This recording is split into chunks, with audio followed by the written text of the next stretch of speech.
Hneď na úvod chcem poprosiť a požiadať, aby ste nestotožňovali Slovenskú lekárskú komoru s Lekárskym odborovým združením. Sú to dve rozdielne organizácie. Lekárske odborové združenie od samého začiatku podporovalo vaše aktivity. Či to už bolo pri zbieraní petícií, alebo pri jednaní na vládnej úrovni. Nikdy sme vás nesklamali a vždy sme boli s vami, vždy sme vás podporovali.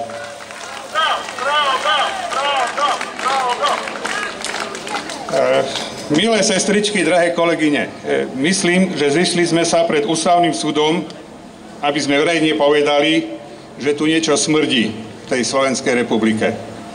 Generálna prokuratúra podala na Ústavný súd Slovenskej republiky návrh na začatie konania o súlade zákona číslo 62 z roku 2012 zbierky zákonov o minimálnych mzdových nárokoch sestier a porodných asistentiek.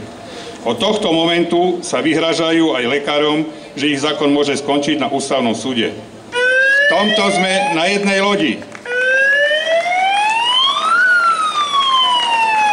Podľa názoru Generálnej prokuratúry je zákon číslo 62 o minimálnych mzdových nárokoch sestier a porodných asistentiek diskriminačný voči ostatným profesiám.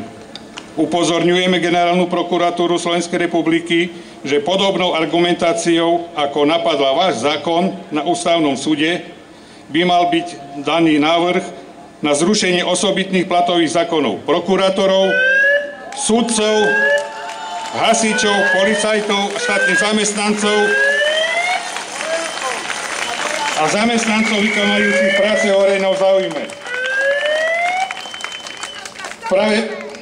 Práve preto tieto zákony určujú osobitné tabuľky na základe rokov praxe, vzdelania či toho, akej profesii pracujú, a tu nehrozí štrajk či odchod i odliv do zahraničia.